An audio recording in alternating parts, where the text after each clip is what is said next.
a leitura de Lucas capítulo 15, que conta 3 parábolas. Esse texto registra 3 parábolas de Jesus. A primeira parábola, a da ovelha perdida, que está perdida longe do aprisco. A segunda parábola, da dracma perdida, que está perdida dentro de casa. A terceira parábola, de 2 filhos perdidos.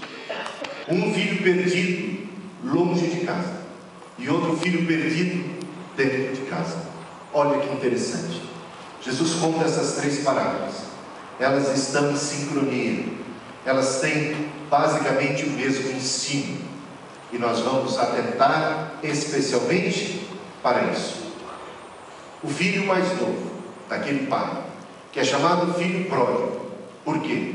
Porque iludido, fascinado, atraído pelo mundo, pelas luzes desse mundo, pelas atrações desse mundo, ele desejou distanciar-se do pai, afastar-se de casa, viver a sua vida, a sua própria maneira, e tomou posse da sua herança e viveu dissolutamente, dissipou todos os seus bens, gastou tudo, quebrou a cara.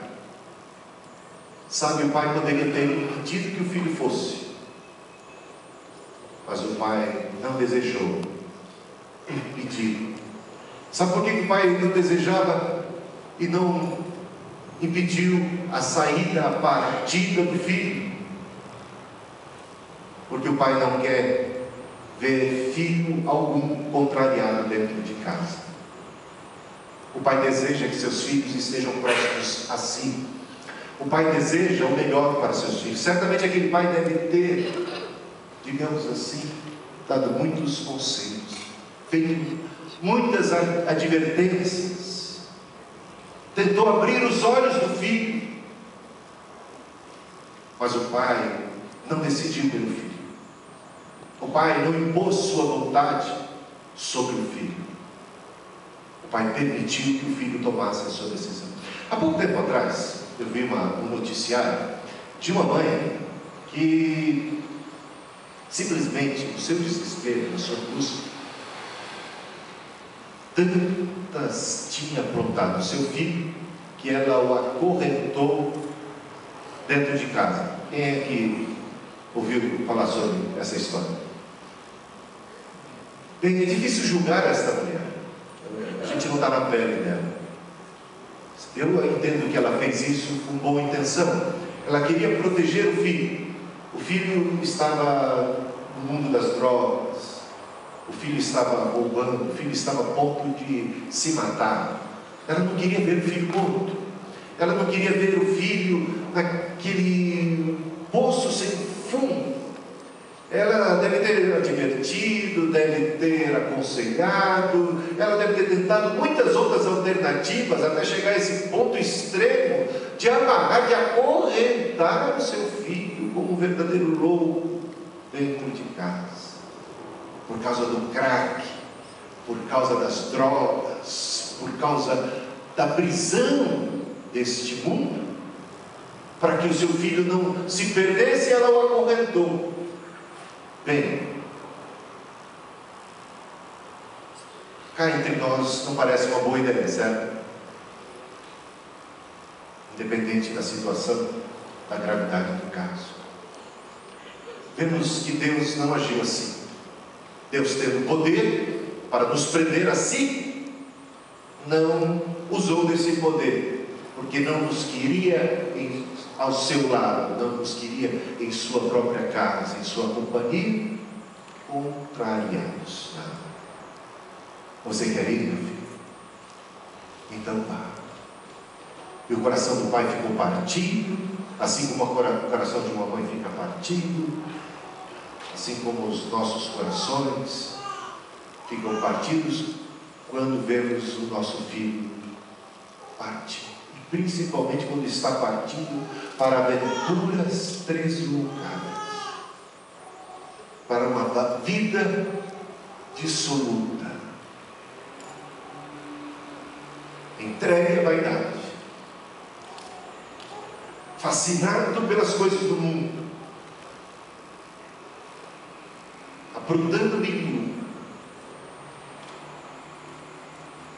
O coração do Pai Celeste ficou machucado o dia que o filho foi embora. Ficou partido.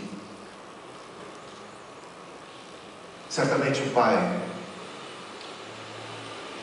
durante todo esse período que o filho ficou longe, o pai ansiava o retorno do filho. E vemos isso claramente no retorno do filho. Quando esse filho quebra a cara, quando esse filho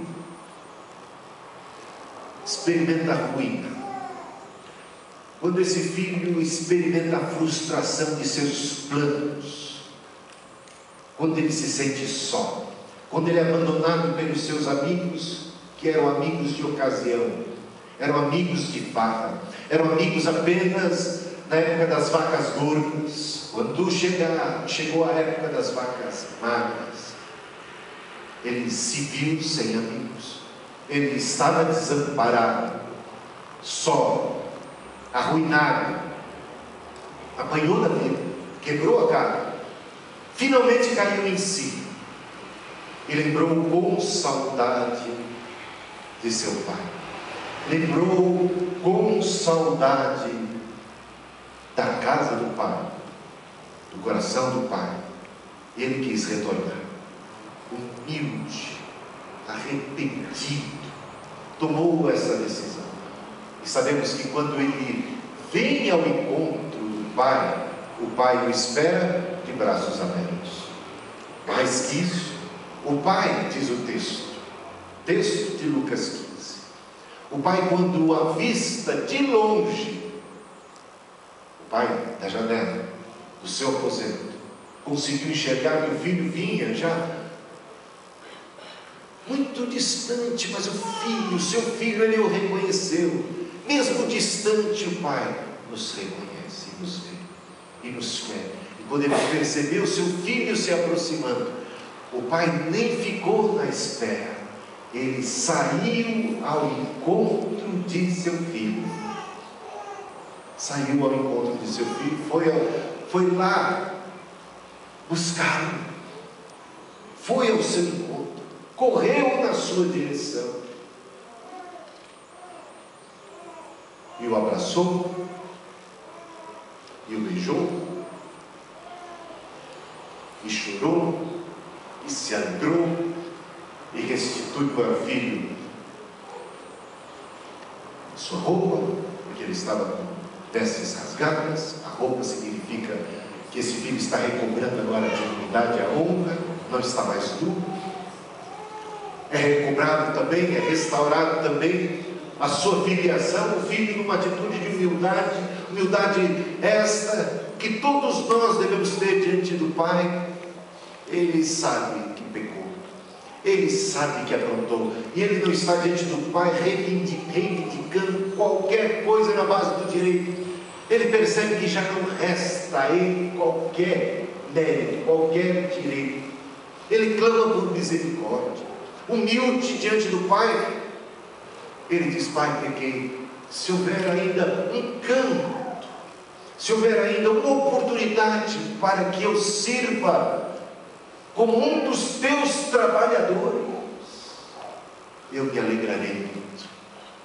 Humilde, quebrantado, um homem diferente daquele arrogante que a princípio dizia: dá parte da herança que me cabe, dá o que é meu. Agora ele não tem mais essa ideia do direito, desprovido da ideia e do conceito de direito, ciente de que diante do Pai não podia mais subsistir na base do direito, não faz nenhuma reivindicação,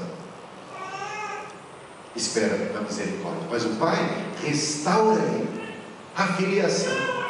O Pai não deserdou, o Pai jamais abandona seus filhos. Repare,